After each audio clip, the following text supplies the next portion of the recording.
Si Channing malaking pinuno. Andito na ako. Sumisigaw habang tumatakbo papunta sa entrada ng tribo ng Jiang. Hindi ko alam kung anong pumasok sa isip ng batang babae na ito. Bakit ang saya-saya niya nang makita ako? Huminto si Channing at tinuro ang ilang mga armadong butiki sa likod. Tinupad ko ang pangako at dinala ko sa iyo ang mga balat ng hayop at asin.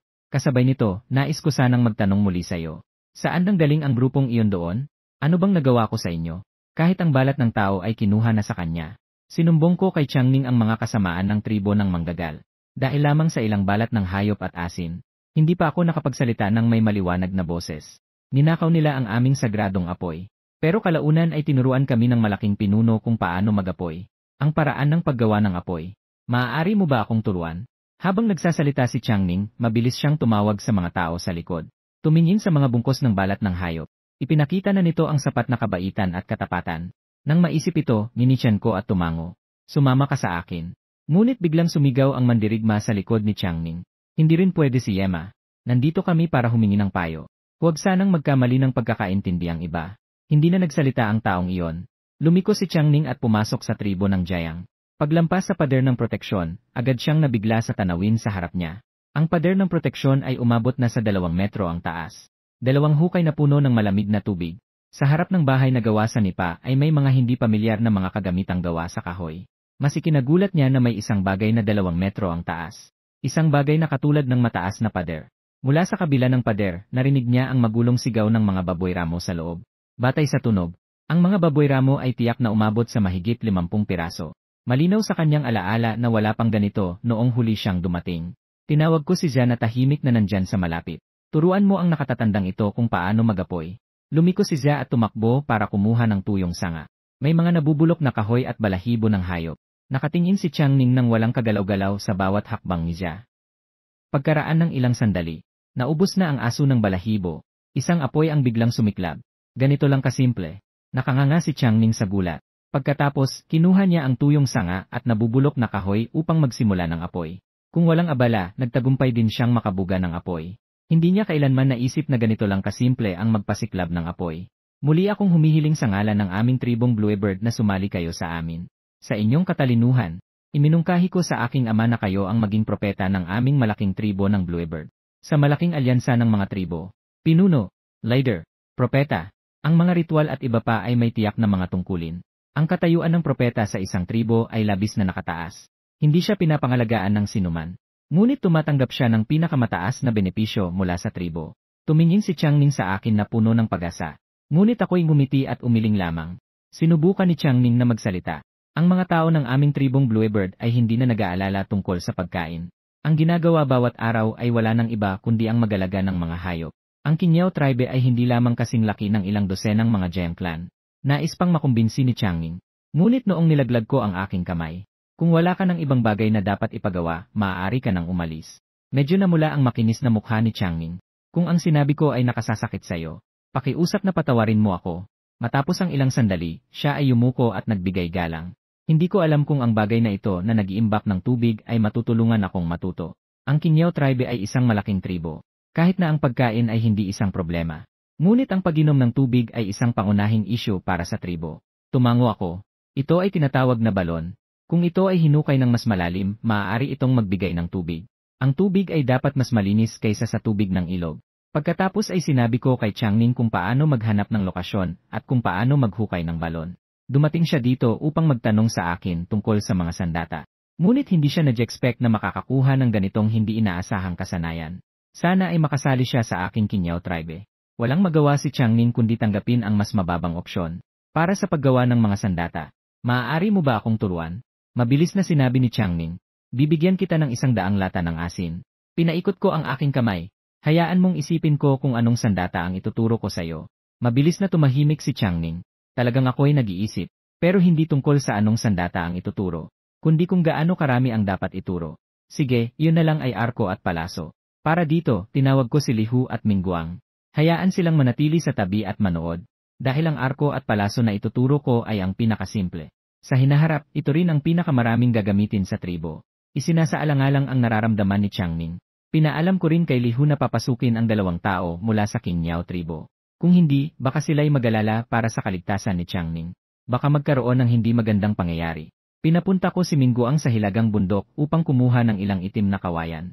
Pagkatapos, nagsimula akong gumawa ng arko at palaso sa harap ng aking yungib. Kinuha ko ang isang itim na kawayan na may haba na mga 1 metro at 8 sentimetro. Bago ko gamitin ang kutsilyo, nakatingin ako kay Qiangning at sinabi ng seryoso. Ang pana, maaari kitang turuan. Pero ayaw kong gamitin ang ganitong uri ng sandata. Na balang araw ay gagamitin ito ng iyong kinyaw na pangkat laban sa aking Jiang na tribo.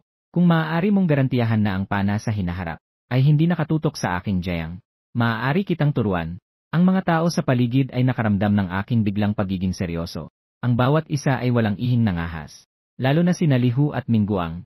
Ang dalawang ito ay malinaw na narinig ang ibang kahulugan sa aking mga salita. Pana, sa hinaharap, malaki ang posibilidad na ito ay magiging banta sa Jiang. Samantalang si Qiangning ay nagulat sa simula. Ang kanyang mga kilay ay nakakunot. Pagkalipas ng ilang sandali, tila bigla siyang nakaisip ng isang bagay. Sa kanyang mga mata ay may kasiyahan, pagkatapos ay mariing tumango. Isang kamay ay nasa dibdib, ang isa ay nakaturo sa langit. Isinusumpa ko sa aking kinyaw na totem. Kung makakakuha ako ng kaalaman sa pana. Sa hinaharap, tiyak na hindi ito tutok sa kahit anong bagay ng Jiang. Kung nilabag ang aking sumpa, ang aming kinyaw ay hindi kailanman makakalipad sa kalangitan. Yemado, ang dalawang pumasok ay sabay na sumigaw. Bago pa nila natapos ang kanilang sasabihin, humakbang si Qiangning at pinigil sila. Kaya't kinuha ko ang kutsilyo at pinutol ang itim na kawayan. At pagkatapos ay kinuha ko ang isa sa mga kalahati at pinutol ulit.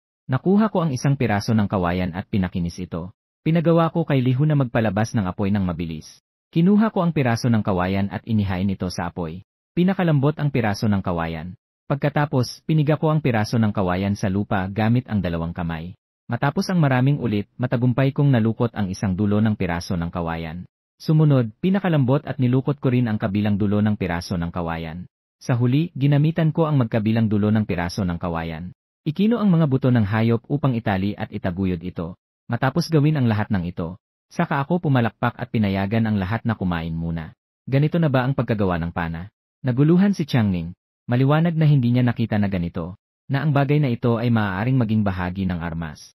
Umiti ako at sinabi, una, iayos ang hugis ng busog. Kailangan munang kumain bago magpatuloy. Dito lang nagisip si Qiangning. Inamoy niya ang kanyang ilong. Ano itong napakabango? Dahil pinagawa ko na kay Zia na magbabad ng sabaw ng manok. Muli, ang amoy ng sabaw ng manok ay nagpasalita kay Qiangning. Ito ang unang pagkakataon niyang umiinom ng sabaw ng manok. Labis niyang gusto ang mga labong at kabute sa loob. Habang umiinom ng sabaw, hindi siya nag-aalala tungkol sa kanyang imahe. Kahit ang dalawang tao mula sa Kingsong tribe na laging may dignidad. Matapos nilang naamoy ang amoy ng sabaw ng manok, hindi na sila nagarte. Hawak ang batong garapon, tahimik silang kumakain ng karne at umiinom ng sabaw. Pagkatapos kumain, tumingin ako sa piraso ng kawayan at kinuha ito sa aking kamay. Napansin kong ang dalawang dulo ay halos nakabaluktot na. Una, gumamit ako ng kasangkapan para butasan ang magkabilang dulo ng kawayan. Pagkatapos, ginamit ko ang kabayo na tendon mula sa butas sa itaas ng kawayan. Itinali ko ng maayos ang knot. Isang pana na gawa sa itim na balat na kawayan ay natapos na. Isang kamay kong hawak ang katawan ng pana, at ang isang kamay ay hinihila ang string ng pana. May narinig na umuugong mula sa itaas. Si Qiangning sa tabi ay puno ng galak. Nakatapos na ba ang pana at palaso? Pero paano ito gagamitin? Kinuha ko ang knife at pumili ng 1 metro. Ang mahahabang manipis na berde ay pinatalas sa isang dulo. Pagkatapos, inilagay ito sa string ng pana. Tumingin ako sa kaliwat kanan. Nakita ko na may isang malaking puno na mga 20 metro ang layo. May mga puting bulaklak na namumukadkad sa itaas. Nakangiti kong sinabi kay Qiangning, nakita mo ba ang bulaklak na yon? Tumingin si Qiangning sa direksyon ng daliri ni Mu Feng. Tumango siya. Naglagay ako ng palaso, yumuko ng kaunti at nagtarget. Malalim na huminga. Isinara ang isang mata at ginamit ang isa lang para sa pagtutok. Pinili ang palaso at dahan-dahang pinakawalan ng kanang kamay. Ang kawayan na palaso ay sabay na pinalabas. Ang sanga ng bulaklak ay nahagip ng palaso. Kasabay nito, ang palaso ay nagtulak sa sanga pataas at pasulong, lumipad ng kaunting distansya. Lahat ay namangha at lumaki ang mata. Ito ang pana at busog. Talagang may ganitong lakas. Bilang pangunahin sa pangangaso, si Mingguang. Naturally, ang kahulugan na dala nito. Ang lumilipad na pana ay kayang putulin ang mga sanga ng bulaklak. Siyempre, kaya rin nitong tamaan ang iba pang mga layunin. Tulad ng pinakamahihinang bahagi ng mga ligaw na mabangis na hayop. Ngunit ang pagkagulat ng dalawang tao mula sa Qingyao Zoo ay mas matindi pa. Ang naiisip nila ay ganitong uri ng sandata. Kung gagamitin laban sa kaaway. Kapag naitaga na ang ganito kamanipis at kabilis na sandata, paano makakapagdapat ang kalaban? At si Yamada, Ang dalawa ay sabay na sumigaw. Ang pana at busog na ito ay magiging malaking tulong para sa amin sa Qinyaoziu. Si Changning ay muling nagising mula sa kanyang hindi maipaliwanag na pagkaasiwa. Dito lamang niya naisip ang kahulugan ng panang iyon. Ito ang kapangyarihan ng pana at busog. Pero ako lamang ang nakakaalam. Ito ay simpleng isang pakurang busog lamang. Sa totoo lang, nasa harap na ng dalawang hukbo. Tanging ang kaaway lamang ang may baluti. Ang ganitong lakas ng pana ay hindi masyadong naiiba sa pagkamot. Kung may malakas na tao, ang ganitong pana ay madaling mabali. Kailangan ng 2 piraso ng kahoy. 3 piraso ng pana o mas komplikadong kombinasyon pa. Ngunit syempre, hindi ito sasabihin. Parehong pahayag. Ang pusa ay nagtuturo sa tigre na magtabi ng kaunting lakas. Ang mga mata ni Changning ay puno ng sigla at sabik na subukan. Maaari ko bang subukan? Kaya't ibinigay ko ang pana kay Changning. Pagkatapos, sinundan niya ang aking halimbawa sa pagkuha ng pana at paglalagay ng palaso. At pagkatapos ay tumingin siya sa akin na puno ng katanungan. Madali ko siyang tinuruan ng tamang posisyon. Dapat isara ang isang mata at itutok ang target. Sinunod ni Changning at agad siyang bumunot. Tumama ang arko sa katawan ng puno na nabanggit kanina. Tama. Si Changning ay sumigaw ng may kasabikan sa harap ko. Ang kanyang magandang mukha ay puno ng saya. Si Changning ay yumuko at nagsabi. Sa pagkakataong ito, marami na siyang natutunan. Kung marami pang matutunan, baka hindi na kaya ni Changning. Salamat, dakilang pinuno. Muli, si Changning ay nagpagalang, pinahiran ang kanyang kanang kamay sa kanyang dibdib at may mapagpakumbabang kilos. Maliit na ginto, dakilang pinuno. Sa pagkakataong ito, hindi sapat ang paghahanda ng aking tribong tinig ng pagsasampalataya. Sa susunod, babalik ako upang magtanong. Kung may nais ka, dakilang pinuno. Basta't mayroon ang aking tribong tinig ng pagsasampalataya. Gagawin ko ang lahat ng aking makakaya. Nag-isip ako at tumango, saka sinabi. Maaari mo ba akong sabihin kung anong mga hayop meron kayo? Tumango si Changning.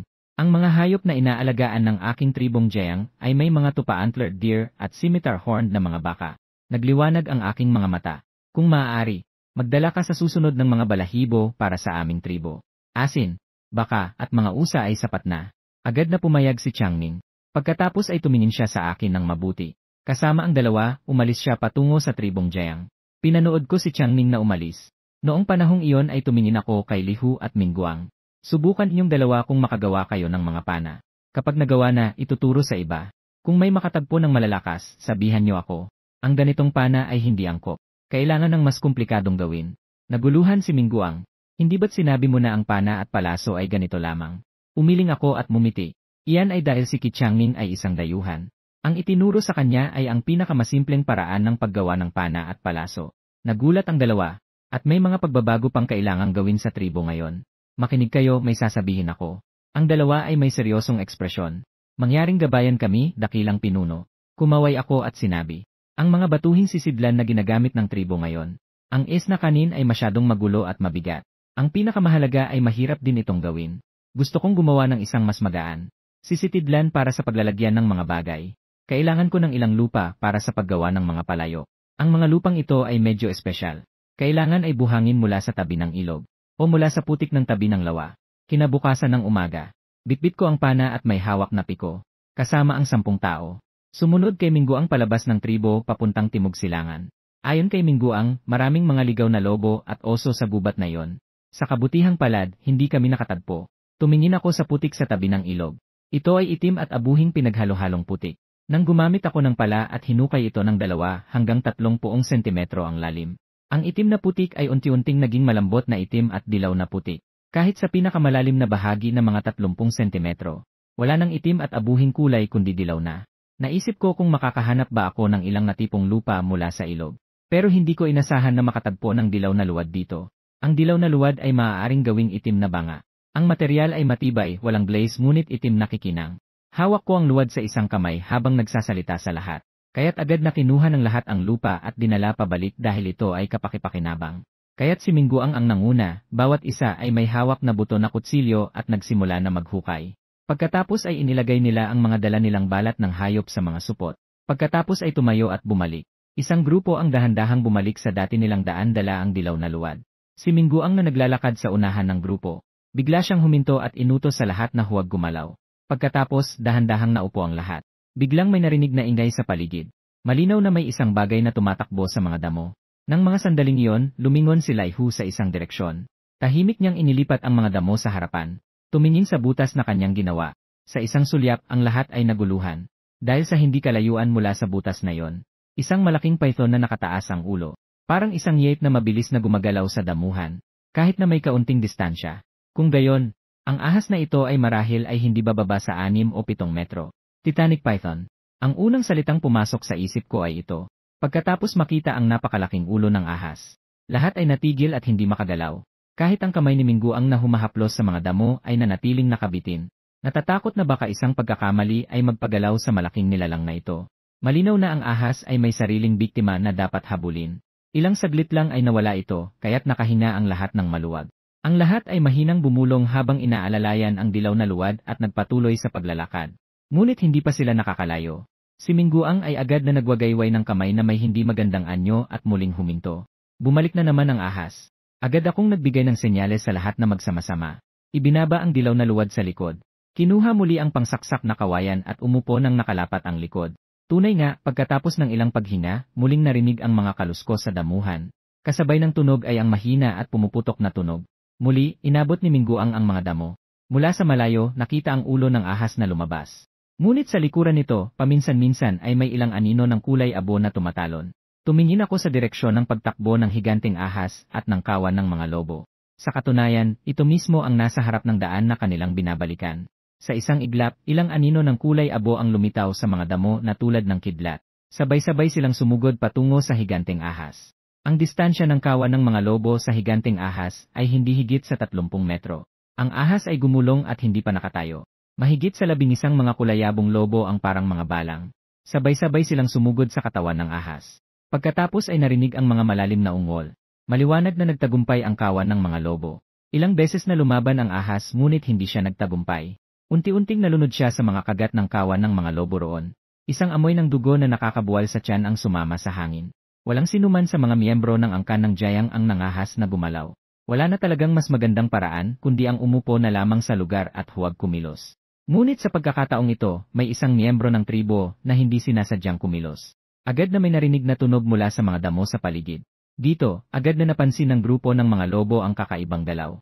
Sabay-sabay silang tumingin sa aming kinalalagyan at umatungal. Si Mingguang at ang mga kapwa miyembro ng tribo ay nagulat. Agad niyang kinuha ang kanyang talibong kawayan at tumayo. Galit na galit niyang itinapat ang talibong kawayan sa grupo ng mga lobo at umatungal. Ang isip ko ay puno ng pag-aalala at tahimik na nagdaramdam. Wala ba kayong mga utak? Ngunit ngayon ang pag-aalala ay wala ng silbi. Dahil ang grupo ng mga lobo ay nakababa na sa kanilang katawan. Sila'y unti-unting nagkalat, bumubuo ng isang fan-shape na pag-ikot papalapit sa amin. Ang mga tao ng Jayang ay sabay-sabay na kumilos. Alam naming wala ng takasan, at ang balat sa aming ulo ay nanginginig. Ibinigay ang pala sa pinakapuno na si Mingguang. Ang grupo ng mga lobo ay nakaligid na. Sa madaling tingin, aabot sa 20 lobo ang nandyan. Isa-isa silang naggangalit at humuhuni sa amin.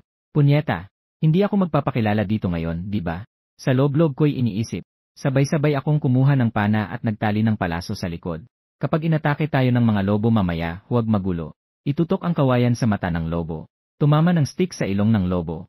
Kung hindi kaya, sa likod nito.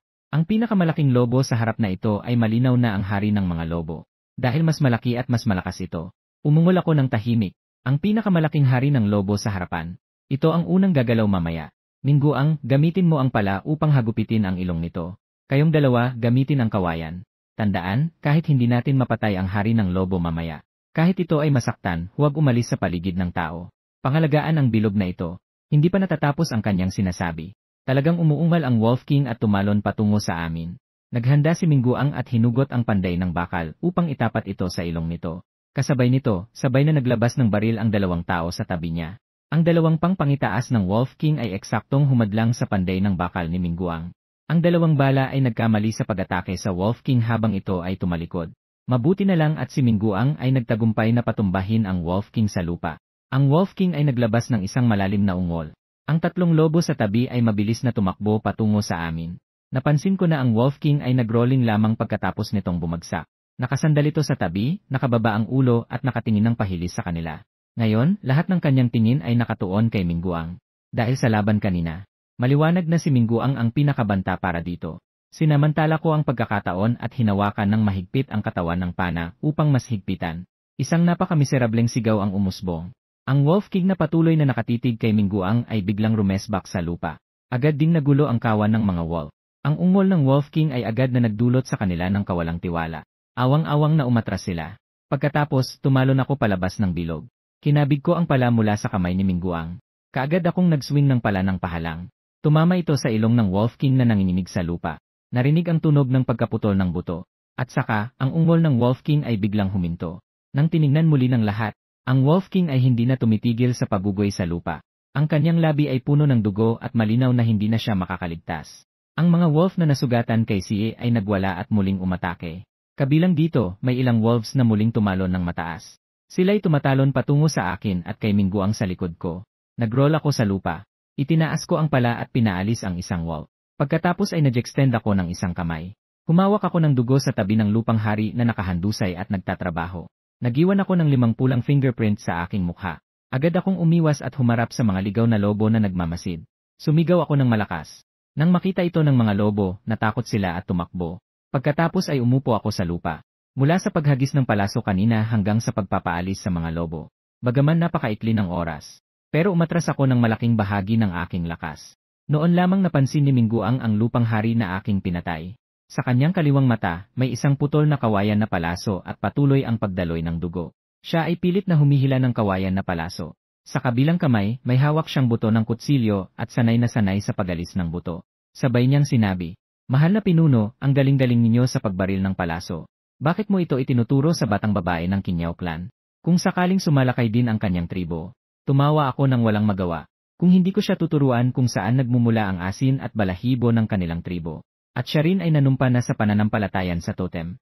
Siya ang emado ng asong bagwis. Ang magiging dakilang pinuno ng asong bagwis na tribo. Kung may isang tao na kayang salansangin ang panunumpa sa totem, sino pa ang nais na maniwala sa kanila? Sa mga mata ni Mingguang, ang mga sinag ay kumikislap. O pananampalataya sa totem. Kailan kaya ako ng pamilya Jiang? Umikot ako at inabot ang aking kamay. Magkakaroon din kami. Agad na hinati ni Mingguang at ng kanyang mga kasama ang wolf e.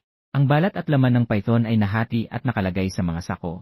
Pagkatapos, dahan-dahan kaming bumalik sa tribo. Pagbalik sa tribo, inutusan ko ang mga tao na dalhin ang dilaw na putik malapit sa aking kuweba. Nagsimula akong maghanda para sa paggawa ng palayok. Unang gumawa ng umiikot na disk mula sa mga kahoy na poste. At gumawa rin ng simpleng kagamitan para sa paghulma. Pagkatapos, dinala ko ang mga kasapi ng tribo sa isang burol na medyo malayo sa kuweba. Nagsagawa kami ng isang pugon na may sukat na 2 metro bawat panig. Gumawa ng isang simpleng pugad mula sa mga bato at dinikdikan ng putik. Iwanan ang butas sa harap para sa usok. Hanggang sa lumubog ang araw, nakagawa na ng simpleng kuweba. Sa panahong iyon, pinahintulutan si Mingguang na magdala ng ilang tao. Sa tabi ay naghukay ng mas malaking butas. At itong lupaing butas ay ginagamit para sa pagasin ng uling.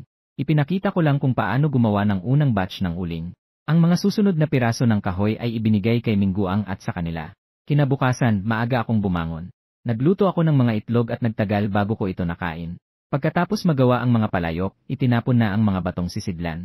At saka, pumunta ako para tawagin si Mingguang.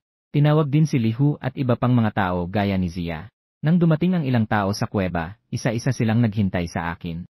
Ngayon, ituturo ko sa inyo kung paano gumawa ng mga palayok. Maaari itong gamitin upang ilagay ang mga bagay. Maaari rin itong gamitin para sa pagsisilid ng kanin at sabaw. Ang mga mata ni Zia ay puno ng pagkalito. Pero hindi ba't mayroon tayong mga palayok ngayon? Matibay pa rin. Ngayon ay ituturo ko sa inyo kung paano gumawa ng mas magaan na makakapagimbak ng mas maraming bagay. Habang sinasabi ito, kumuha ako ng kaunting dilaw na luwad. Ibinuhos ko ito sa isang batong granete, naglagay ng kaunting tubig, at pinagsama-sama ito ng paulit-ulit. Pagkatapos, inilagay ko ang inihalong luwad sa isang plato at pinaikot ito. Mabilis na nabuo sa pagitan ng 2 kamay ang isang oblong na piraso ng luwad. Dahan-dahan kong pinagsama-sama ang luwad upang makagawa ng kaunting espasyo sa piraso. Ang unang anyo ng isang lalagyan ay lumitaw na. Kahit sino ay makikita na ang luwad na ito ay maaaring magimbak ng mga bagay. Ngayon, ang lahat ng tao na naroroon ay seryosong pinapanood ako kung paano ko ito ginagawa. Patuloy kong pinapakapalan ang pader ng palayok na unti-unting nagiging anyo. Sa ganitong paraan ng paulit-ulit, sa huli ay nagmukhang palayok na ang piraso ng luwad. Pagkatapos, dahan-dahan kong binuhat ang nabuo na palayok. Inilagay ko ito sa isang malamig na lugar malapit sa yungib. Matapos itong matuyo sa lilim, maaari na itong gawing S. Dahil ang pagpapatuyo ng mga palayok sa lilim ay nangangailangan ng ilang araw. Kaya pagkatapos gumawa ng ilang mga karaniwang mangkok at palayok, ilalagay lang sila sa kuweba at gagawa ng ibang bagay. Pagkatapos, pumasok ako sa sistema. Gumastos ako ng 100 achievement points para makuha ang paraan ng paggawa ng double piece bow. Ang paraan ng paggawa ng double piece bow ay Lahat ito ay sinusukat gamit ang tiyak na bilang ng sentimetro. Ang sentimetro ay katumbas ng lapad ng kuko ng maliit na daliri ng karaniwang tao. Gumawa ako ng isang ruler na gawa sa kawayan ayon sa posisyon ng 1 sentimetro. Dito lang pinahintulutan si Guangming at ang iba na maghanda ng materyales para sa balat ng itim na kawayan at mga lubid. Sige, ngayon ay gagawa tayo ng double piece bow. Kahit na mayroong mga tutorial na parang may marka ng alaala, kailangan din na sa bawat paghahit ay ikinumpara. Ang kabilang piraso ay dapat ipanturo. Hawakan ng 2 kamay ang 2 piraso ng kawayan at isang ibuhos ng lakas. Talaga namang ang mga piraso ng kawayan ay perpektong nagtagumpay. Magsimula muli ng apoy upang i-roast ang mga piraso ng kawayan. I-press muli ang inihaw na mga piraso ng kawayan gamit ang mga bato upang magkaroon ng forma. Pagkatapos, gamitin ang balat ng python na pinutol kahapon para gumawa ng mga pangproteksyon sa daliri. Ang hirap ng double piece bow ay nakasalalay sa paano perpektong nagtutugma ang 2 piraso ng kawayan. Pagkatapos ay pinayagan si Li Hu at Mingguang na matutong gumawa ng busog sa kanilang sariling mga kamay. Sa loob ng 3 araw na ganito, ang mga tao sa pangkat ng pangangaso ay walang sawa sa pagsasanay ng kanilang mga palaso. Dahil mayroon akong mahusay na guro na naggagabay. Ang kanilang kasanayan sa pagbaril ng palaso ay mabilis na umuunlad. Nakita ko si Li Hu at Mingguang at sinabi ko, kailangan nating magtayo ng isang panibagong pader sa labas ng tribo. Sa kasalukuyan, mukhang walang silbi. Pero sa hinaharap, maaaring hindi na ganoon. Nang marinig ito, pareho silang nanahimik. Dahil ayaw din nilang muling pagnakawan sa hinaharap. Talagang nagdala ang pakiramdam ng banta ng inspirasyon. Agad na nagpasya si Li Hu at Mingguang na maganyaya. Ang mga kabataan at malalakas na tao sa tribo. Nagsimula silang ilipat ang mga bato para sa pader. Nagsimula silang maglipat ng mga bato mula sa paanan ng timog bundok palabas. Ang mga nalinis na bato ay dinala sa labas upang itayo ang pader. Ang pader na ito ay nasa higit 3 metro ang taas at higit sa 1 metro ang kapal. Dahil ang konstruksyon ng pader na ito ay talagang mahaba at malaki ang sukat, kinailangan kong tawagin ang mga tao ng hunting team. Kahit na ganon, lumipas ang 5 araw. Natapos lamang ang pag-upgrade ng proteksyong pader. Ang panlabas na bahagi ng proteksyong pader ay mayroon pa ring mga mulberry at thorny wood. Sa ganitong kaayusan, huwag nang sabihin sa kasalukuyan. Takot ako na ito ay isa ring napakabihirang pangyayari sa kasaysayan. Pagkatapos, inayos ko ang ilang bagay na dapat gawin sa ngayon. Kailangan pang maghukay ng mas maraming yellow clay. Pangalawa, kailangan magpatuloy sa paghahanap sa kalikasan. Mga ligaw na halaman na makakain at magagamit. Pangatlo, subukan kung makakahuli ng ilang mga tuta na maaring sanayin para sa sariling gamit. Kinabukasan, dinala ko ang 30 miyembro ng hunting team. Ang natitirang 20 higit na kasapi ng hunting team ay nagpractice ng pagsasagawa ng palasak sa tribo. Sa pagkakataong ito, may 20 kabataan mula sa tribo na sumama. Sakto, sinusulit ang pagkakataong ito upang magsersisyo. Ngunit sa pagkakataong ito, ang leader ay hindi si Mingguang kundi si Hanshu. Lalo na si Hanshu, ang kanyang kasanayan sa pana ay patuloy na umuunlad. Sa tribo, ako lamang ang unang mahusay na taganong nawala sa iba. Habang naglalakad ako, napansin ko ang iba't ibang na halamang gamot. Sa isang lugar na medyo siksik na damuhan, ang mga dahon na malakristal na berde ay labis na kapansin-pansin. At pagkatapos ay hinugot ito mula sa ugat. Ito ay isang ligaw na karot. Nilinis ko ang lupa sa ibabaw nito at ibinigay kay Hanshu. Tikman mo ang lasa. Si Hanshu ay nagingit-ngit na parang gumagawa ng desisyon sa buhay at kamatayan. Agad niyang itinapon ang karot sa kanyang bibig at mumuinggoy ng 2 beses. Kasabay nito, isinara niya ang kanyang mga mata na may anyong parang handang-handa. Hindi ko alam kung dapat ba akong tumawa o umiyak. Pinapayagan lang kitang kumain ng karot, ganyan ka ba? Matapos mumuinggoy si Hanshu ng 2 kagat, bigla siyang napatitig. May mukha siyang puno ng kuryosidad at kasabikan. Chief, matamis ang lasa nito. Napaisip ako. Bakit kailangan kong sabihin sa'yo na kumain at kumain ka na? Si Hanshu ay nagulat saglit at sinabing seryoso. Sinabi ko kay Uncle Li Hu at kay Uncle Mingguang, ikaw ang nagbigay ng gabay sa amin, upang mailigtas ang tribo mula sa agi at magdala ng pag-asa para sa amin. Sinasabi nila na gawin ko ang sinabi mo at iyon ang ginawa ko. Nang sinabi ito ni Hanshu, ako'y nagulat.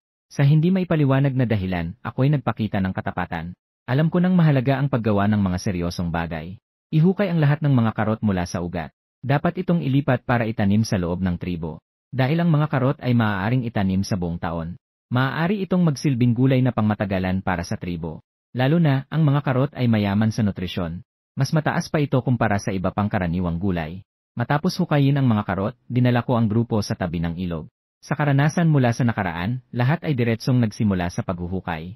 Sa pagkakataong ito, hindi alintana ang bilis ng paghuhukay. Ang dami ng nahukay ay lampas sa nakaraan. Matapos lahat, ang paghuhukay ng putik ay kailangan para sa malaking pugon. Gumawa ng sapat na maraming palayok para sa mga tao ng tribo. Kung maaari, kailangan pang gumawa ng karagdagang bahagi.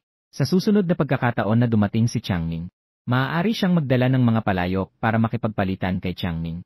Sa hindi nagtagal, nakahanda na ang dilaw na luwad. At pagkatapos ay umalis pabalik sa tribo. Ngunit bago kami makalabas sa mga damo, nakatagpo kami ng ilang mga usa. Si Hanshu ang unang nakapansin sa presensya ng mga usa. Ipinagalaw niya ang kanyang kamay at agad na dahan-dahang umupo ang lahat. Pagkatapos, tahimik niyang inilabas ang kanyang pana at bahagyang lumuhod sa mga damo. Walang ingay na sinimulan niyang itutok ang kanyang pana sa mga usa na hindi kalayuan. Kasabay nito, ang mga kasamahan sa pangangaso ay tahimik na naglatag ng kanilang mga pana. At sa aking utos, ang pangkat ng mga manghuhuli ay naghatak ng kanilang mga pana at bumaril. Sa malayo, 5 usa ang sabay-sabay na bumagsak. Pagkatapos, kumaway ako upang ipaalam kay Hanshu at sa iba na huwag gumalaw. Matapos ang huling pag-uwi, naganalisa ako kasama si Mingguang. Sa lugar na ito, wala kaming nakitang mga lobo dati. Pinayuhan kong lumabas si Mingguang sa lihim at nagmasid ng 2 beses. Sa wakas, natuklasan na ang grupong ito ng mga lobo ay talagang sumunod. Sa paglipat ng mga hayop na pagkain ng damo. Ibig sabihin, sa kasalukuyan, ang lasa ng dugo ng mga usa na ito ay makakapaganyaya sa paglitaw ng mga lobo. Tulad ng inaasahan, mula sa malapit na damuhan ay mabilis na dumating ang tunog. Kasabay nito, si Hanshu ay hindi napigilang yumuko. Nakatitig ang kanyang mga mata sa isang direksyon. Sa mga sandaling iyon, ang mga tao sa pangkat ng pangangaso ay sabik na sabik. Samantala, ang mga kabataang hindi masyadong nakalabas sa tribo ay halatang kinakabahan at hindi komportable. Nang ang lahat ng mga lupain ay lumitaw at nagsimula ng manggalugad ng mga usa. Nang dumating ang mga lobo sa lugar at nagsimulang gumuhit ng mga usa. Higit sa 30 mga miyembro ng pangkat pangangaso kasama na. Higit sa 30 mga kabataan ng tribo. Dahan-dahan silang lumapit sa pangkat ng mga lobo. Ngunit bago pa sila lubos na nakalapit, isang lobo ang umungal mula sa kawan ng mga lobo. Agad na huminto ang lahat ng mga lobo sa kanilang pagnata sa usa. Lahat sila naggangalit at yumuko upang tumingin patungo sa mga tao na lumapit mula sa tabi. Ang mga tao ng pangkat pangangaso ay sabay-sabay na nagdala ng mga busog at itinutok sa mga lobo. Kinuha ko ang hawak kong pala at lumapit sa tabi ng mga lobo. Ngunit ang aking paglitaw ay talagang nagbago sa pangkat ng mga lobo na nagngangalit. Agad na nagbago ang kanilang tono, malinaw na nagpapakita ng kahinaan. Natatakot sila sa pinunong tribo. Natatakot din ba ang mga hayop sa tao?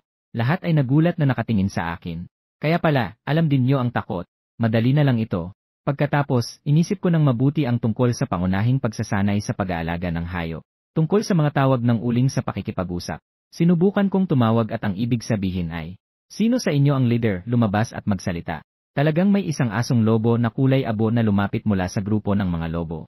Tumingin ito sa akin, ibinaba ang buntot, itinaas ang ulo, at umungan ng malakas na awo. Pagkatapos, sinabi ko sa Alpha na kailangan niyang bigyan ako ng ilang mga tuta ng lobo upang alagaan. Ang mga kagalang-galang na mga usa na nasa harapan ay maaari ninyong ihandog. Kung hindi siya sumangayon, mawawalan sila ng kaligtasan. Sa huli, sa ilalim ng aking pananakot at pangaakit, nagdala ako ng 5 mabalahibo at napaka-cute na mga tuta ng lobo. Tinawag ng Alpha ang mga lobo upang dalhin ang mga usa. Para sa mga tao ng Jiang na tribo, ang lahat ay tila napaka hindi totoo. Ang mga taong ito ay unti-unting bumubuo ng isang bagay na tinatawag na idolo. Sa daan, nakapatay pa kami ng 6 na usa at 4 na ligaw na tupa. Pagbalik sa tribo, diretsyo kong dinala ang mga kutitap na lobo sa harap ng nakabaluti na dragon. Ang ilang mga kutitap na lobo ay dapat mga 1 o 2 buwan na.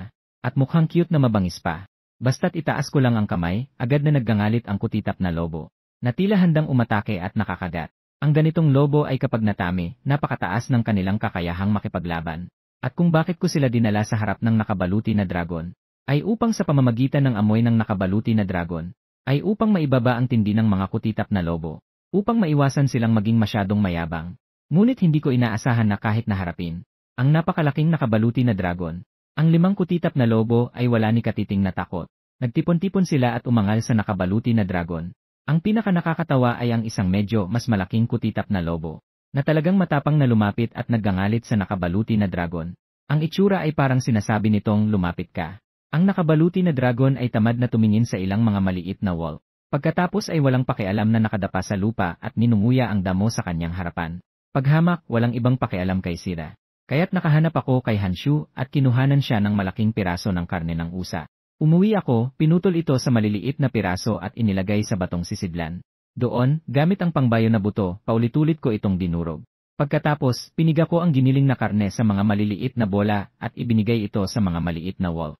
Nang makita ng mga maliit na wolf na nakahawak ako ng meatball, lumapit sila. Isa-isa ay naggangalit pa sila sa kanilang cute na mabangis na anyo. Ang kanilang postura ay tila sinasabi niya na umalis ka. Pero hindi nagtagal, ang kanilang mga tiyan ay nagugutom na. Kaya't hindi nakatiis at nagsimula silang umiyak. Ang mga maliit na wolf na bagong silang ay kailangan palaging kumain. Hindi na rin nagugulo ang mga maliit na wolf. Sa halip, nakatingin sila ng sabik sa aking kamay habang nakahilig ang kanilang ulo. Sa wakas, may isang maliit na wolf ang hindi na nakatiis. Naglalakad ng maingat upang mahuli ang piraso ng karne. Pagkatapos ay mabilis siyang tumakbo sa tabi at sinimulang lamunin ito. Ang natitirang ilang maliit na lobo ay mabilis na sumunod. Tumakbo papunta sa akin at nagsimulang kumain ng piraso ng karne. Ngunit isang piraso ng karne ay malinaw na hindi sapat upang punan ang tiyan ng mga maliit na lobo. Nang matapos kumain, ang ilang maliit na lobo ay muling nagmamasid sa akin nang may matinding pagnanasa. Ngayon, hindi na ito katulad ng dati nilang pag-iingat. Sa halip, may kaunting pagdududa silang itinaas ang kanilang mga ulo sa akin. Ang kanilang mga buntot ay umikot ng kaunti. Nakita nila akong muling kumuha ng kutsilyo upang hiwain ang karne. Ang mga maliit na lobo ay isa-isang nagsaya at tumalon. Awu! Pagkatapos, ang 5 maliit na lobo ay sabay-sabay na tumakbo sa harap ng batong lalagyan. Kinuha ko ang isang piraso ng karne at muling iniabot ito sa mga lobo. Ngayon, isa-isa silang nagunahan na nakabuka ang mga bibig upang kumain ng piraso ng karne. Buong araw akong nanatili sa yungib, inaalagaan ang mga maliit na lobo. Totoong naggangalit at pananakot at pangaakit. Pantay ang takot at respeto. Sa huli, ang 5 maliit na lobo ay hindi na nagingat nang harapin ako. Maging nagsimula na silang sumunod sa aking likuran. Kinabukasan, muling dumating si Lihu at Mingguang upang hanapin ako. Nasa kuweba ako at naglalaro kasama ang mga maliit na lobo.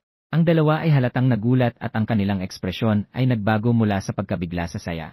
Mabilis na humingi ng pansin si Mingguang. Pinunong tribo, nakakagulat na kaya mong lumapit ng ganito sa mga maliit na lobo. Kapag naamo na ang mga maliit na lobo na ito, lumalaki sila at magiging mga aso ng tribo. Maaari pa nilang tulungan tayong protektahan ang tribo. Magkatitigan sina Lihu at Mingguang. Pareho nilang nakita ang hindi kapanipaniwala sa isa't isa. O, ano ang dahilan ng inyong pagpunta? Nagalala si Lihu at sinabi. Pinunong tribo, papalapit na ang tagulan. Maraming kuweba na tinitirahan ng mga tao ang tumatagos ang ulan. Kaya paano natin iayos ang paglipat ng mga miyembro ng tribo ngayong taon? Tuwing panahon ng tagsibol, umuulan ng tuloy-tuloy ng 23 araw. Ang tirahan ng mga tribo ay magiging basa. Dahil sa walang tigil na ulan. Pagkatapos ay ngumiti ako at sinabi kay Lihu. Hindi na kailangang lumipat. Tumingin si Lihu na may pagkalito. Kung hindi tayo lilipat, magkasakit ang mga tao sa tribo sa malamig na panahon. Saka hindi na natin alam kung ilan ang mamamatay. Nagulat ako sa loob ko. Hindi ko akalaing ang isang masamang panahon ay may ganitong malaking epekto sa tribong Jayang. Sa taong ito, hindi tayo lilipat. Gagawa tayo ng bahay. Si Lihu at Mingguang ay sabay na nagulat. Ano ang ibig sabihin ng gumawa ng bahay? Sa oras na yon, ituturo ko sa inyo. Bilang karagdagan sa paggawa ng bahay, kailangan din natin ng hukay sa paligid ng pader. Dapat tayong maghukay ng isang moat. Una, pumili ng isang malaking patag na lupa sa loob ng tribo. Paganahin ang mga tao para pagtibayin ang lupa. Si Lihu at Mingguang ay sumagot at umatras. Ako naman ay hinaplos-haplos ang aking ulo. Sa totoo lang, balak kong simulan agad ang paggawa ng palayo. Pero mukhang kailangan kong ipagpaliban ng 2 araw. Nagsisisi ako sa aking puso. Kung sasabihin mong ito ay isang profesional na trabaho, ayos lang. Pero sa ngayon, ang ginagawa ay mga bagay-bagay ng pinunong tribo. Mukhang napaka-ambisyoso. Sa totoo lang, para akong tatay at nanay. Para bang araw-araw ay may mga bagay na wala ng katapusan. Magpatayo ng bahay. Maghukay ng kanal. Shall-la-yew. Ang bahay na ito sa 1 hektarya at 3 bahagi ay hindi madaling pamahalaan. Pagkatapos, dinala ko ang mga bata sa pader ng depensa. Doon, may isang grupo ng mga tao na pinangunahan ni Mingguang na naghuhukay ng moat.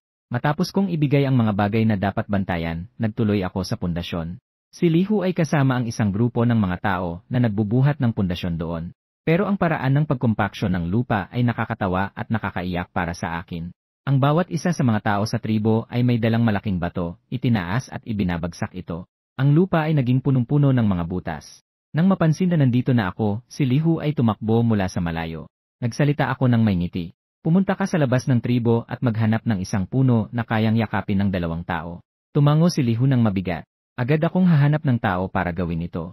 At tinuruan ko sila na ayusin at itali ang mga kahoy. Sa huli, ako mismo ang nagpakita kung paano gamitin ang mga pusta. Matapos itama ang mga pusta isa-isa, ang orihinal na mga butas sa lupa ay mabilis na naging pantay. Nang dumating ang Medyebre ng ikalawang araw, ang buong pundasyon ng tribo para sa bahay ay nakompacted na. Inutusan ko si Lihu na dalhin ang mga tao sa kalsadang pangbuhay, para dalhin ang lupa na nahukay ni Mingguang sa loob ng tribo. Pagkatapos ay umakyat sa bundok upang kunin ang makakapal na itim na kawayan. Pinutol ang bawat kawayan sa 3 bahagi at nahati sa 4 na piraso. Nagpalit din ako mula sa sistema ng isang paraan ng paggawa ng semento. Dahil maraming paraan para gumawa ng semento. At ang kasalukuyan ay may isang paraan gamit ang abo ng mga halaman. Kaya pinagsama ko kay Lihu ang mga abo ng mga halaman sa loob ng tribo. Pagkatapos ay sinimulan naming gumawa ng semento ayon sa paraan na nakuha. Siyempre, ako ang nagpakita ng mga ito. Si Lihu ay nagtatrabaho kasama ang mga tao ng tribo na walang kapintasan na natapos. Agad na nagsimula ang mga kulayabo na may puti. Natapos na ang paggawa ng semento mula sa abo ng damo at kahoy. Gumawa ng isang walang laman na hulma mula sa mga piraso ng kawayan. Ilagay sa gitna ang halo ng tuyo na dayami, luwad at buhangin para sa pagpipiga. Kapag nabuo na ang dingding ng lupa, alisin ang mga piraso ng kawayan. Inutusan ko ang mga tao ng tribo na maghanap ng mga bato upang idikit. Idagdag ang isang pabilog na linya ng mga bato sa dingding ng lupa. Ang panloob na bahagi ay pinagdikit gamit ang purong bato at semento. Ang susunod na hakbang ay ang paggawa ng bubong. Sa wakas, ang kabuang oras ay tumagal ng halos 10 araw. Sa wakas, natapos na ang bahay na lupa ng angkan ng Mu. Sakop nito ang humigit kumulang 2,000 metro kwadrado. Mula sa labas, ito ay parang isang kuta na gawa sa bato. Ang kuta ay may mga maliit na bintana sa itaas at ibaba. Ang sahig ay gawa sa pinaghalong maliliit na bato at semento. Lahat ng mga tao ng tribo ay sobrang nasasabik na hindi makapagsalita, kahit na hindi pa sila nakakakita ng bahay. Ngayon alam na nila kung para saan ang bahay na lupa. Matapos itayo ang unang bahay na lupa, ang buong tribo ay umaapaw sa saya. Matapos nito, ang mga tao ng Jayang ay naging mas bihasa sa pagtatayo ng mga bahay na lupa. Sa orihinal na pundasyon, nakapagpatayo sila ng 3 bahay na lupa. Ang 3 bahay na lupa ay nakakalat sa isang tatsulo. Ang ika-4 na bahay ay nasa gitna ng 3 bahay. 3 bituin ay pabalot sa buwan. Ito ang layunin sa pagpili ng disenyo ng mga bahay na lupa. Ang dahilan sa pagpili ng ganitong pagtatayo ay isinasaalang-alang kung sakaling masira ng ibang tao ang panlabas na pader ng depensa. Ang disenyo ng 4 na bahay na lupa ay maaaring magtulungan sa depensa. Bawat bahay na lupa ay may hindi bababa sa 30 bintana. Bawat bintana ay makapagbigay ng 2 mamamana sa arko na makakapaglagay ng mga palaso. Sa ganitong paraan, ang buong Jayang ay napapaligiran ng 3 bundok. Sa harap ng pinto ay may pader ng depensa at isang ilog na pumapaligid sa bayan. Sa loob ng tribo may mga bahay na lupa. Ito ang pinakamataas na depensa na posible sa kasalukuyang sitwasyon. Sa kabuuan, ang tribong Jayang ay gumugol ng halos 1 buwan ng oras. Lalo na't malapit na ang tagulan. Ang bilang ng mga paglabas ng tribo para manghuli ay maaapektuhan din. Kailangan nilang magipon ng ilang pagkain bago dumating ang tagulan. Dinala ko ang 5 wolf sa panlabas na pader ng depensa. Nakita kong nahukay na ang moat ng lungsod ng 3 metro ang lalim. May ilang nakatago na tubig sa ilalim ng ilog. Naniniwala akong sa panahon ng ulan, magkakaroon dito ng maraming tubig.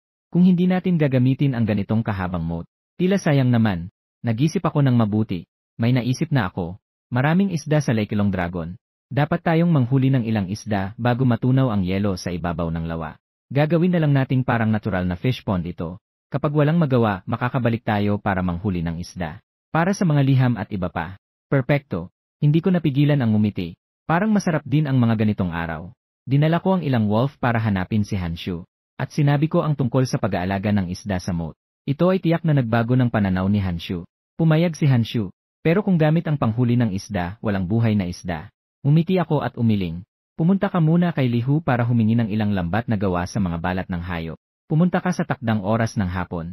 Samantalang hindi pa ganap na natutunaw ang yelo sa dakilang lawa ng dragon. Kung mas maraming mahuhuli, mas mabuti. Sumagot si Hanshu at agad na lumingon at umalis. Pumunta ako muli kay Mingguang. Tiningnan ko ang lugar ng pagsasanay na itinayo sa timog bundok ng tribo. Ang orihinal na higit sa 50 mamamalakaya.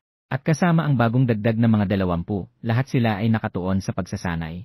Ang mga ito ay hinati sa 3 grupo para sa pagsasanay. Ang isang grupo ay pinangunahan ni Hanshu na may 2 pangkat ng mga archer at 3 may espesyal na kasanayan. Bagaman kaunti ang bilang ng pangkat, lahat sila ay malalakas at may mataas na kasanayan sa pagsuso. Ang mga ito ay nagsasanay ng pangmatagalang pag-atake. Isang grupo ay mga bihasang solong archer. Sila ay nagsasanay na nakatuon sa mga 10 tao. maging sa saklaw ng mga bawang taon ng mga arrow rain, upang makamit ang pinakamataas na posibilidad na tamaan ang isang target na lugar. Tungkol naman sa huling grupo, ito ay ang bagong 20. Ang dalawang grupong ito ay nadyensayo sa ilalim ng pamumuno ni Mingguang. Pero sa ngayon, si Hanshu ay bagong may dalang 20. Ang mga dumating ay pupunta sa malaking lawa para manghuli. Kaya naman sa loob ng lugar, si Mingguang lamang ang nagdadala ng tao para madyensayo. Nang dumating ako kasama ang ilang mga batang wolf sa lugar ng pagsasanay, lahat ay tila hindi ko pinansin at nagpatuloy sa kanilang mga ehersisyo. Lahat ng aking mga utos sa mga archer ay mahigpit na ipinagbabawal.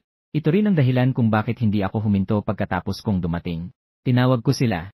Inutusan ko si Mingguang na dalhin ang mga tao bukas para manghuli. Agad na nagpalitan ng mga kamay si Mingguang at naging masigla ang kanyang ekspresyon. Sa katunayan, hindi katakataka na siya ay nasasabi. Dahil mahigit 1 buwan na mula nang huli silang nagpunta sa pangangaso. Mahigit 1 buwan na ang nakalipas. Nagpatuloy ako sa pagsasalita. Sa pagkakataong ito, kailangan nating lumayo ng kaunti. Para sa mga nakalaang pagkain ng tribo sa panahon ng ulan. Tumango si Mingguang at pagkatapos ay nagtanong. Pinunong tribo, gusto mo bang tingnan kung paano nag-ehersisyo ang mga archer? Nakangiting tumango ako. Dumating ako para lang makapanood. Si Mingguang ay labis na nasasabik at mabilis na tumawag sa 3 grupo. Lahat ay huminto at lumapit sa akin at tumayo ng maayos. Sa isang sabog na tunog, lahat ay lumapit sa harap ng 2 tao. Nahati sa 3 hilera at tumayo ng maayos. Si Mingguang ay nagsalita sa taong nasa unang hilera. Chaye, pumili ka ng ilang tao para sa pinunong tribo. Tingnan ang mga resulta ng pagsasanay. Pagkatapos, si Chaye ay tumayo, humiling, at pumili ng 3 tao na nagbigay galang sa akin. Umusog ako ng kamay. Mag-shoot kayo ng 2 palaso at titingnan ko. Si Chaye ay tumango sa ibang 3 tao. Diretsong kumuha ng 1 piraso ng kawayan at inihagis ito. Ang 3 tao sa tabi niya ay isa-isang nag-shoot ng palaso. Ang kawayan ay umikot pataas matapos tamaan ng 1 palaso. Sa huli, si Chaye ay humugot ng malalim na hininga. Hinila ang busog na mahigpit at sa isang tunog ay direktang. Pinasabog ang bumabagsak na kawayan. Grabe! Nagsisigaw ako sa aking isip. Ang husay ng kanilang pag-shoot ay talagang napakabango. Pero hindi ko ipinakita sa aking mukha. Umiti ako at tumango habang sinasabi. Tama-tama nga. Alam mo na, matagal na siyang pinunong tribo. Kung tutuusin, nagkaroon siya ng hitsura ng isang misteryosong leader. Gayunpaman, sinabi kong tama. Patuloy itong nagpasaya sa 4 na ito. Sa kasalukuyan, ang mga tao ng Jiang ay isang pangkat ng mga primitibo. Araw-araw, patuloy silang nakikipaglaban para sa kanilang kaligtasan. Ito ay upang maunawaan ang mga sikreto ng pagtira ng palaso. Lalo na't lahat sila ay nakakaalam. Ang mahusay na pagsasanay sa pagtirada ay makakatulong sa tribo na makakuha ng mas maraming pagkain. Kaya't ang mga pangkat ng pangangaso ay palaging nag-iisip. Halos palaging tungkol sa kung paano mapabuti ang kanilang pagtira at kung paano maging mas tumpak. Nang gabing iyon, si Hanshu ay bumalik na may 20 tao. Tungkol sa paglalagay ng isda. Nang bumalik si Hanshu, ito ay naihanda na. Kinabukasan ng umaga, lahat ng mga pangkat ng pangangaso. Ang mga kasapi ng pangkat ay naroon sa lugar ng pagsasanay. Pagkatapos, pumili sila ng 20 tao upang magbantay sa tribo. Ang natitirang mga tao ay sumama sa akin upang manghuli. Siyempre, kasama rin ang unang 5 maliit na lobo na lumabas. Ang nagdala sa amin ay nagbago mula kay Mingguang patungong Hanshu.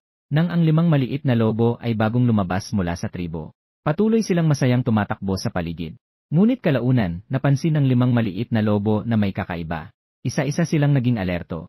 Sa pagkakataong ito, dadalhin ko muna ang aking mga tao upang hanapin ang grupo ng mga ligaw na lobo. Makipag-ugnayan sa mga ligaw na lobo at sa masamang manghuli. Dinala ko ang aking tribo na may higit sa 50 tao sa gubat. Muli kaming dumating sa lugar kung saan kami nakatagpo ng mga ligaw na lobo ng 2 beses. Ang 5 lobo ay umiikot sa lugar na iyon at maingat na umamoy. Sa wakas, sabay-sabay silang itinaas ang kanilang mga ulo at umungal. Ang lahat ng mga miyembro ng pangkat ng pangangaso ay natigilan. Nagmatsyag sila sa paligid, hindi alam kung ano ang nangyayari. Umiling ako at tahimik na umiti habang sinasabi. Natagpuan ng mga maliit na lobo ang saklaw ng teritoryo ng Kawan Saray. Pero ang 5 maliit na lobo ay nahuli mula sa kawan. Paano sila makakapag-ugnayan sa kanilang mga kamag-anak sa dahi? Isipin mo pa na napakaliit pa nila. Naguguluhan si Mingguang. Umiti ako at niyayaan ang aking ulo. Kapag ang maliit na lobo ay umalis sa tribo at nakipagsapalaran sa mga tao, ituturing na silang kakaiba ng orihinal na kawan. Mahirap silang muling makiisa sa tribo. Maliban kung magagawa nilang talunin ang alpha sa kawan. Upang maging bagong alpha, si Mingguang ay sabik na sabik at handang magsalita. Bigla siyang nakarinig ng mahihinang tunog mula sa malayo. Sa kawan, may isang asong lobo na may bahid ng abo sa noo. Dumaan ito sa mga damo at lumapit sa kanila. Pero nang lumapit ang lobo sa kanila, Agad itong nagpakita ng pagiging mapagbantay. Siya na ang alpha ng kawan. Bago pa ako makapag-react, ang 5 maliit na lobo na nakasama ay sabay-sabay na umungol.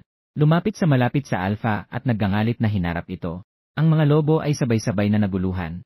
Tumingin sa 5 lobo na medyo pamilyar. Pagkatapos ay sabay-sabay silang umuungal ng galit. Kung hindi dahil sa higit sa 50 tao sa tabi. Naniniwala akong agad na mag-aaway ang 2 grupo ng lobo dahil sa agwat ng kanilang lakas. May kaunting sakit ako sa ulo. Malinaw na handang makipaglaban ang N. Pero tinamaan na rin ang iba pang 4. Tiyak na susunod din ang mga lobo sa laban. Sa kawalang magawa, napabuntong hinina na lang ako. Bumalik, agad siyang umungol sa alpha. Na may abala o tanggapan ng pangako sa akin. Umurong siya pabalik sa aking tabi. At sa pagkakataong iyon, lumakad ako sa harap ng tao. Nagsimula akong umungol sa alpha upang makipag-usap. Ipinahayag ang aking layunin. Humiling ang alpha na pamunuan ang tribo para manghuli kasama nila. Sa wakas, nagdagdag siya ng isang pangungusap. Ang nakuha nilang biktima ay mayroon ding bahagi para sa inyo. Nagatubili ang alpha ng kaunti. Uminit ang kanyang mukha at humiyaw muli sa likod na kawan ng mga lobo. Agad na tumahimik ang kawan ng mga lobo. Ako naman ay bahagyang ngumiti. Lumingon at sinabi sa mga jayang na may parehong nakakalito na mukha. Nagtagumpay. Sa tribo ng mga jayang maliban kay Hanshu, lahat ay may mukha ng pagkabigla. Talagang nakipagkasunduan ang pinunong tribo sa alpha. Kaya't isang grupo ng tao at isang grupo ng mga lobo ang hindi magkalayo. Ngunit may bahagyang umuusbong na anyo ng pagsasama. Pumunta sa sariling puno na sinabi ni Mingguang. Ang 5 maliliit na lobo ay dahil sa alpha. Umalis at pansamantala silang tumahimik. Ngunit hindi sila lumayo sa aking tabi. Nagmamasid ng may pag-iingat sa paligid, lalo na sa direksyon ng kawan ng mga lobo. Napakalinaw na ang paglitaw ng alpha. Nagbigay ito ng malaking pressure sa kanila. Pagkatapos ay naglakbay kami ng halos kalahating araw. Sa wakas, narating namin ang aming destinasyon, ang Zai Shuyuan. At mula nang pumasok ang pack ng mga lobo sa damuhang ito, ang kanilang mga bakas ay naging napakatago na. Inimbitahan ko rin ang mga tao ng Jayang na dahan-dahan at yumuko. Kasabay nito, maingat kaming lumapit sa mas malalim na bahagi ng damuhan. Inunat ko ang aking kamay at dahan-dahang inalis ang mga damo upang tumingin. Sa isang sulyap, napahigpit ako ng hininga. Maging masunurin. Ang dami. Sa harap ko, hindi kalayuan. Maraming nagumpukan na hindi bababa sa 100 mga usa, na nagumpukan at kumakain ng sariwang damo. Bukod sa mga usa. At may sungay na rhino, isang kabayo na may makulay na batik-batik. Ano ito? Ito ba ay ang malaking damuhan sa Afrika? Ang aking isip ay nagulat. Ito ay talagang isang likas na gumagalaw na imbakan ng pagkain. Bigla akong nag-reaction. Ang ganitong dami ng mga mabangis na hayop ay tiyak na hindi pwedeng gawin ng basta-basta. Kung talagang magpapakawala ng isang araw, mahahayag ang target. Napakaraming malalaking hayop ang sabay-sabay na tumakbo papalapit. Hindi sapat ang bilang ng grupo namin para dito. Tinawag ko si Hanshu na lumapit sa akin. Dalhin mo ang ilang tao at dahan-dahan kayong lumiko sa tabi ng rinoceros. Kapag pinagalaw ko kayo, depende ang turo ng araw sa mata ng rinoceros. Tumango si Hanshu, bumaba ang katawan, at tinawag ang mga tao. Pinigilan ko ang malaking na malapit sa akin na parang gustong gumalaw. Bumulong ako na, iwanan mo sayo ang ilang mapag-isa mamaya. Ang malaking ay talagang tumahimik at nagpahinga sa damuhan, handa ng umatake. Hindi nagtagal, si Hanshu at ang kanyang grupo ay nakarating din sa tabi ng rinoceros. Nagbigay siya ng isang napakaligtas na senyales. Pagkatapos matanggap ang senyales ni Hanshu, agad kong kinuha ang 3 araw mula sa likod at pinatayo ang bow. Isang araw ang tumama direkta sa pinakamalapit na deer. Ang bamboo arrow ay tumama sa lig ng deer at agad itong bumagsak. Kasabay nito, nagpasabog ng mga bamboo arko si Hanshu patungo sa angular na rinoceros. Halos sa sandaling bumagsak ang isang male deer. Ang mga male deer sa paligid nito ay natakot at agad na tumakbo pabalik. Isang saglit, inihagis ko ang aking kamay. Ang mga kasamahan ko sa likuran ay sabay-sabay na nagpasabog ng mga bamboo arko. Agad namang bumagsak ang ilang male deer at zebra. Lahat ng male deer at zebra ay nakaramdam na may panganib sa lugar na ito. Sabay-sabay silang tumakbo patungo sa ibang direksyon. Ngunit bago pa man sila makatakbo ng malayo, muli silang sinalubong ng napakalaking angular na rinoceros sa direksyong iyon. Sa isang iglap, maraming male deer at zebra ang nawasak ng angular na rinoceros. Ang 3 uri ng hayop ay naghalo-halo at sabay-sabay na tumakbo patungo sa kabilang panig.